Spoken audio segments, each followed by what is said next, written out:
dans ce chapitre, nous allons voir les fonctions composées et les dérivés de fonctions composées. Alors, fonction composée, eh bien, je considère une fonction qui à x associe, par exemple, u de x. Voilà. Bah, c'est la fonction u. Derrière cette fonction, eh bien, une autre fonction, la fonction f, qui, évidemment, va me transmettre f de u de x. Toujours cet exemple, je prends des œufs que je vends au marché, donc x c'est un œuf, avec cet œuf, eh bien, je reçois des euros, u de x c'est la quantité d'euros, quantité d'euros, et avec ces euros, eh bien, j'achète des chocolats. Mais qu'est-ce qui m'intéresse, parce que je vais au marché? Eh bien, c'est de savoir, en fonction de la quantité d'œufs, combien je vais pouvoir acheter de chocolat. Donc, ce qui m'intéresse surtout, c'est cette fonction g, qui est la composée des fonctions f et de la fonction u, et on écrit g égale à f rond u. G de x est égal à f de u de x. Alors maintenant, on va voir comment ça se travaille au niveau de la dérivabilité. Eh bien, première constatation ici, supposons que l'ensemble de définitions de la fonction u soit d, alors on va appeler ça d indice u. Vous voyez que l'ensemble des valeurs prises par les images sont dans u de d de u. Et on voit une condition nécessaire pour que cela fonctionne, c'est que, eh bien, l'ensemble des définitions de la fonction f, eh bien, soit inclus.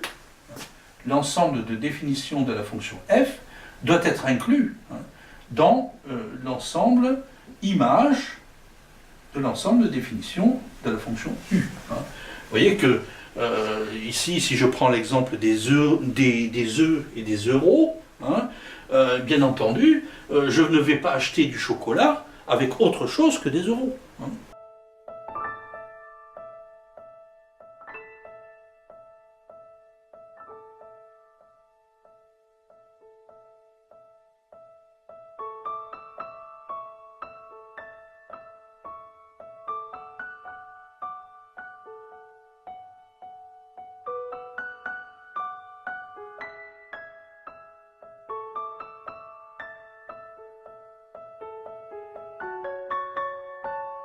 Considérons que la fonction u soit dérivable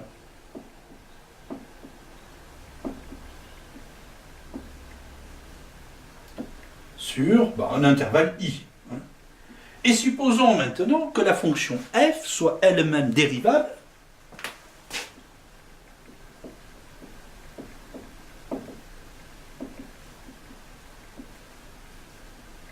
sur, alors non pas i, mais u de i, l'ensemble image de la fonction u.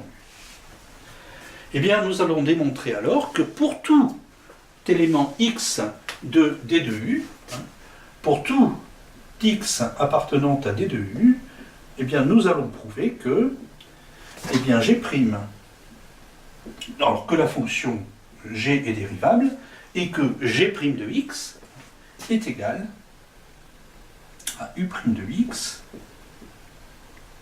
multiplié par f' de u de x. Bon, que l'on écrit parfois de la façon suivante, la dérivée de f de u de x, la dérivée de l'ensemble est égale à... Alors, on dérive d'abord ce qu'il y a dedans, donc u' de x multiplié par f' de u de x. Alors, g' de x, on va revenir à la définition, g' de x, c'est égal à la limite, lorsque h tend vers 0, de G de X plus H moins G de X, le tout sur H. Bien. Mais G de X plus H, G de X plus H n'est autre que F de U de X plus H. Alors, on va poser deux choses. Je vais poser grand X égale à U de X. Et je vais poser grand H égale à U de X plus H moins U de X. En sorte que, vous voyez que G de X plus H, c'est égal à F de U de X plus H. Mais U de X plus H, c'est égal à grand H moins U de X. C'est-à-dire grand H moins grand X. Grand H, pardon, plus grand X. Donc je vais transformer cette expression et je me rends compte finalement que G' de X c'est égal, donc on va l'écrire comme ça, 1 sur petit h multiplié par G de X plus H, donc F de grand H plus grand X, ou de grand X plus grand H, moins G de X. Mais G de X n'est autre que F de U de X. Donc F de grand X. Moins F de grand X, c'est égal à ça. Bon, alors j'ai mis un trait de fraction à dessein. En fait, je vais écrire ici grand H, et ici, je compense avec grand H. Alors attention, ce n'est pas égal, c'est égal à la limite, limite lorsque petit h tend vers 0. Donc G' de x égale à la limite lorsque h tend vers 0 de tout ceci. Mais je me rends compte d'une chose, c'est que grand H sur petit h, grand H sur petit h, c'est U de x plus h moins U de x sur petit h. Et on sait que ceci, finalement, lorsque h tend vers 0, ça a une limite. Et cette limite, c'est U' de x. Donc ceci a une limite. Lorsque h tend vers 0, c'est U' de x. Par conséquent, par ailleurs, si h tend vers 0, grand H tend vers 0. Et lorsque grand H tend vers 0, eh bien ceci, ça n'est autre que F' de grand X. Autrement dit, on se retrouve avec G' de X est égal à U' de X multiplié par F' de grand X. Je vous rappelle que lorsque on a une limite d'un produit et qu'à l'intérieur, chaque facteur admet lui-même une limite, à ce moment-là, la limite du produit est égale au produit des limites. C'est pour ça que l'on peut écrire ceci. Mais grand F' de grand X, F' de grand X, c'est égal à F' de U de X. Grand X est égal à U de X, et d'où je retrouve ma formule.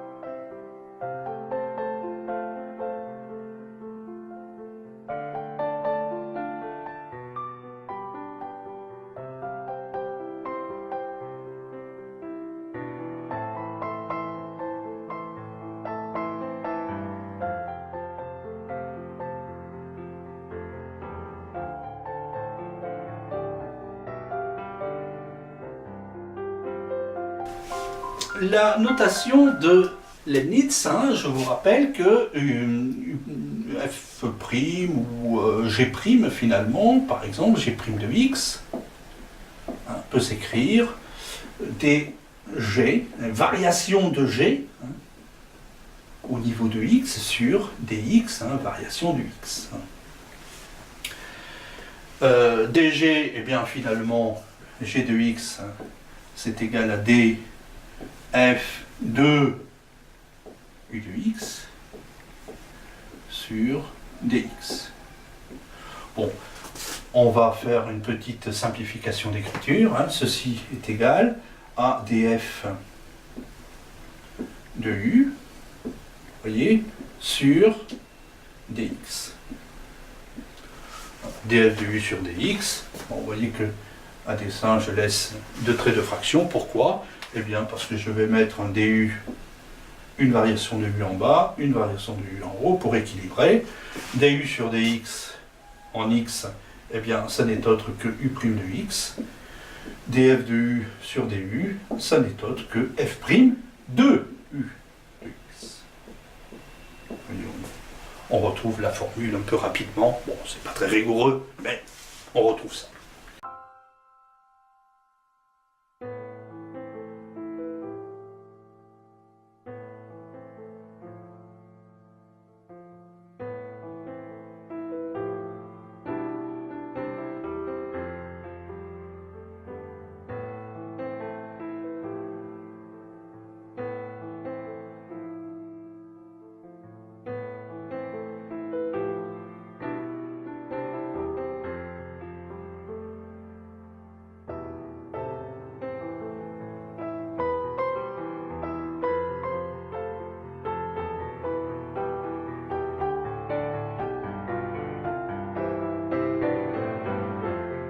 Bien ici, on reconnaît la fonction u, c'est la fonction sinus, et la fonction f, c'est la fonction cube. Donc, on dérive le sinus, donc ça nous fait cosinus x, multiplié par la dérivée de la fonction cube, c'est-à-dire 3 fois u de x, c'est-à-dire sinus x, à la puissance 2, c'est-à-dire sinus carré x.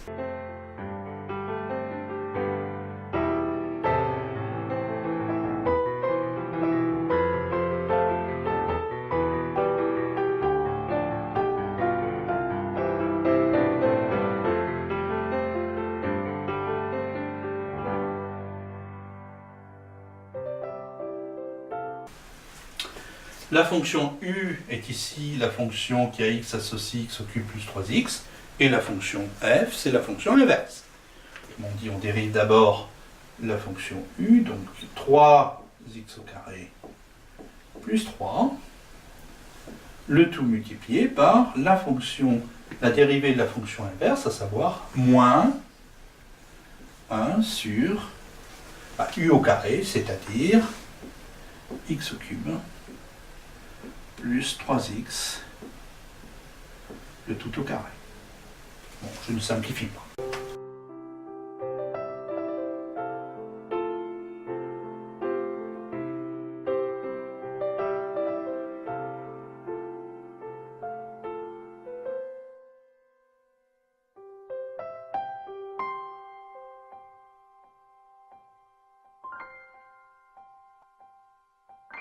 La fonction u ici, c'est la fonction cosinus, la fonction f, c'est la fonction racine.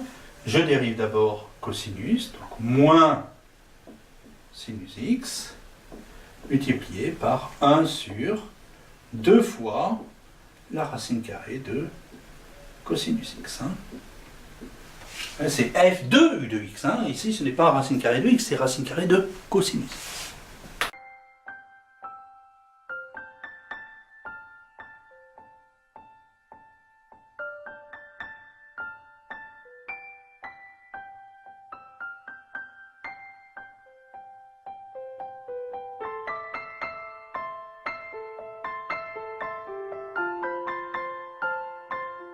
La fonction u est la fonction qui a x associe x à la puissance 5, la fonction f est la fonction sinus. Je dérive d'abord u est multiplié par la dérivée du sinus, c'est-à-dire cosinus de x à la puissance 5.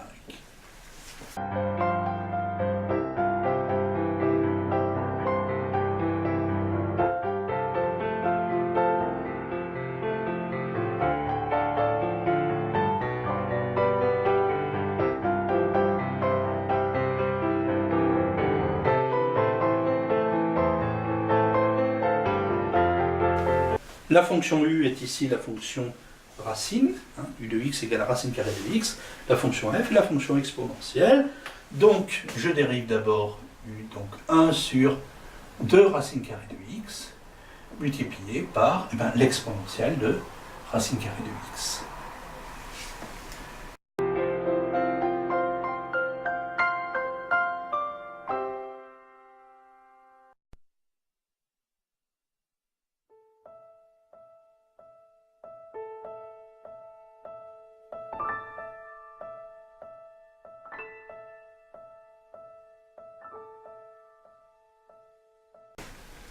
La fonction u, fonction racine, la fonction f, c'est la fonction log.